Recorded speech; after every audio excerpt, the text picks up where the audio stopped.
બહુ અદ્ભુત કથા છે ભગવાનની. ભગવાન શ્રી હરિ ધનુષ ભંગ કરે અને એક પ્રસંગથી આપણે સૌ વિદિત છીએ. ચારેય લક્ષ્મીનારાયણ ત્યાંથી મેં કીધું સુખના દિવસોને જતા વાર ન લાગે, દુઃખના દિવસો અને આ બધું તમને મને ભગવાન સમજાવે કે આપણા જીવનમાં હાડાહાથી આવે. એક હાડાહાથીમાં તે આપણે આમાં કંટાળી જઈ. જો રામે કીધું મેં તો બબે હાથનું 14, ભગવાને ડબલ. એ પછી ભગવાન હોય તોય ભલે, પાંડવો હોય તોય ભલે, એને પણ એટલા જ કષ્ટો વેઠવા પડ્યા છે. પણ કષ્ટના તાજને, કાંટાળા તાજને પહેરી લે અને એમાંય પાછા મોજથી રહે, એનું કોઈ વાળ વાકો કરી શકે નહીં. આહા. વિશ્વામિત્ર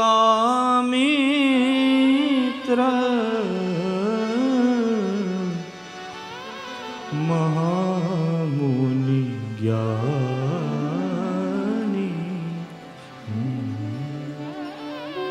વિશ્વામિત્ર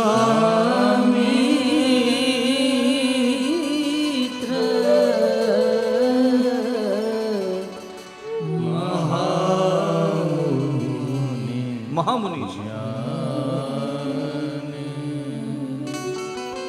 પેલા આપણા જે ઋષિઓના નામ હતા એ પણ અદ્ભુત હતા. વિશ્વામિત્ર એટલે વિશ્વ આખાના મિત્ર, વિશ્વ આખું જેનું મિત્ર, એને કોઈ દુશ્મન જ નહીં,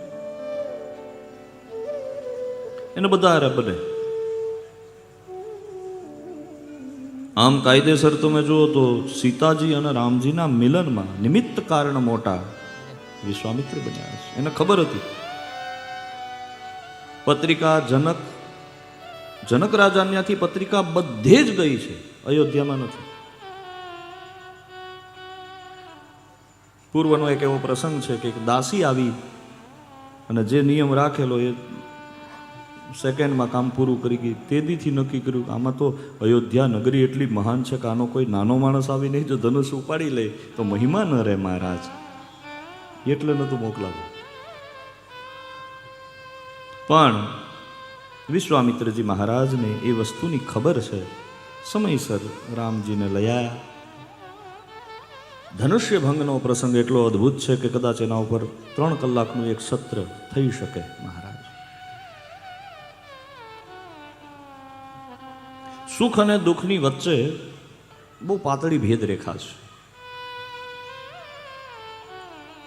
જનક રાજા મહાજ્ઞાની છે, પંડિત છે, શુકદેવજીના ગુરુ છે.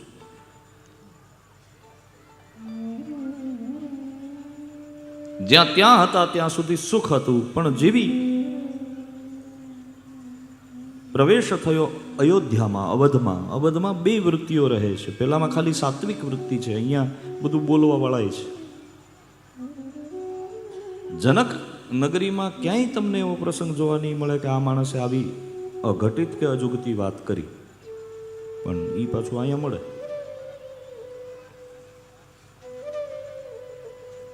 રામને કહેવા વાળા એ સમયમાં પણ હતા, આજે પણ છે. ફરક ખાલી એટલું છે કે દેખાતા આમ સ્વરૂપ, આમ રૂપ દેખાય પણ અંદરનું સ્વરૂપ દેખાતું નથી. બોલો ના. પેલા ખબર તો પડતી હિંગડા હતા એટલે, એ ખબર પડતી બંધ. સત્ય, ત્રેતા, દ્વાપર અને કલીમાં ફરક છે. સતયુગમાં હારી વૃત્તિઓ અને દુર્વૃત્તિઓ અલગ અલગ લોકમાં રહેતી. ઓલા લોકમાં આ રહે ને આ લોકમાં આ રહે.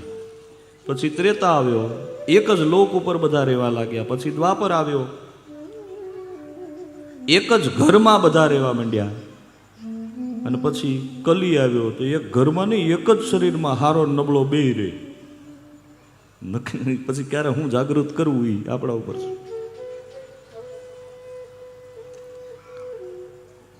વનવાસ થયો છે. વનવાસ દરમિયાન અનેક ભીલ, કોલ, કિરાત બધા ઉપર ભગવાને કૃપા કરી છે. સીતાજીનું હરણ થયું. સીતાજીને લેવા માટે વાનરોની સેના બનાવી છે અને ભગવાન શ્રી હરિ લંકા ઉપર ચડાઈ કરે છે. રાવણી વૃત્તિ જે દશાનની વિચારધારા છે એનો નાશ કરે છે, સીતાજીને લઈને આવે છે. બસ આટલી રામકથા છે. બોલો નારાયણ. આદૌ રામ તપોવનાધિગમનમ હત્વા મૃગં કાંચનમ વૈદેહી હરણમ જટાયુમરણો સુગ્રીવ સંભાષણમ વાલી નિગ્રહણમ સમુદ્રતરણમ લંકાપુરી દહનમ પશ્ચાદ્ દ્રોવણ કુંભકર્ણહનમ એતદ્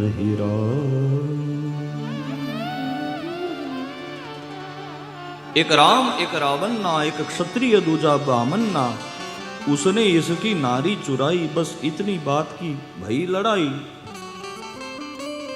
बस इतनी बात की भई लड़ाई और तुलसी लिख गए पोथन्ना एक राम एक रावण एक क्षत्रिय दूजा ब्राह्मण उसने इसकी नारी चुराई उससे इसकी भई लड़ाई बस इतनी बात की बातन्ना और तुलसी लिख गए पोथन्ना एक राम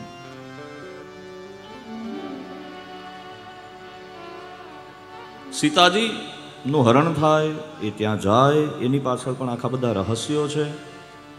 રાવણના મહેલમાં અનેક અનેક કન્યાઓ હતી પણ સીતાને એણે મહેલમાં નથી રાખી. ત્યાં પણ એક રહસ્ય છે. મંદોદરી જેટલી વાર સીતાજીને મળવા ગયા એણે એને પુત્રી જ કીધી છે. એમાં પણ એક રહસ્ય છે. જે કથાનું રહસ્ય આનંદ રામાયણમાં જોવા મળે, અદ્ભુત રામાયણમાં જોવા મળે છે. મહારાજ રાવણ બહુ સમજદાર છે, બહુ પંડિત છે, વિદ્વાન છે, જ્ઞાની છે. એ ધારે તો મહેલમાં રાખી શકતો હતો. મહેલમાં નહીં અને પુષ્પવાટ અશોક વાટિકામાં જ શું કામ? કારણ કે દીકરી અશોક વાટિકામાં જ શોભે. એને ખબર છે આ જગતની માં છે, જગદંબા છે, પણ મુક્તિ લેવી છે.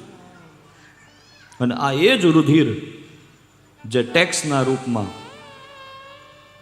રાવણે ઋષિઓની ઉરુમાંથી કાઢેલું. વિજ્ઞાન એવું કહે છે શુક્ર અને રજ મળે ને પિંડ બંધાય. ધરતીમાંથી ક્યાંય દીકરી મળે આવો કિસ્સો જોયો? પણ અહીંયા એ જે રુધિર હતું એ શાપના રૂપમાં, અને ઋષિઓએ શ્રાપ આપેલો, હે રાવણ, આ રુધિર તારા મૃત્યુનું કારણ બનશે.